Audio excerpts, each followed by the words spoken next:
शोरबे में रोटी डबोकर खाना दिल को लुभाने वाली बात है, लेकिन बरतानिया में एक ऐसी त्यौहार मनाई जाती है जिसमें पहलवान शोरबे के तालाब में कुश्ती लड़ते हैं। इंग्लैंड में वर्ल्ड ग्रेवी रेसलिंग चैम्पियनशिप का इनेकाद किया गया।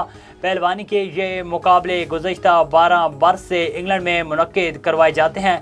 मुकाबले के लिए एक तालाब को शोरबे से भरा जाता है, फिर पहलवान शोरबे में उतरते हैं और एक दूसरे को चित करने की कोशिश करते हैं।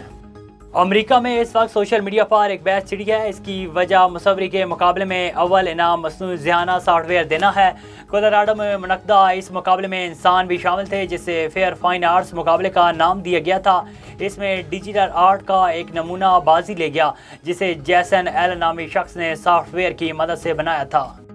बरतानिया के जोड़ों को घर के बावर्ची खाने की असन नो तामीर के दौरान मिलने वाली 400 पुराने सोने के 264 सिक्के नीलामी में 6 करोड़ 32 लाख रुपए में फरोख्त हुए। आलमी खबर-ए-सां इदारे के मुताबिक बरतानिया में 400 साल पुराने सोने के 264 सिक्कों की नीलामी की तकरीब मुनक्किद हुई, जिसके दौरान ये सिक्के एक शख्स ने 2,50,000 पाउंड यानी पाकिस्तानी 6 करोड़ 32 लाख और 9,000 रुपए में खरीद लिए। ये सिक्के बरतानवी जोड़ों को 2019 में घर के बावर्ची खाने के फर्श की खुदाई के दौरान एक डब्बे में बंद मिले थे।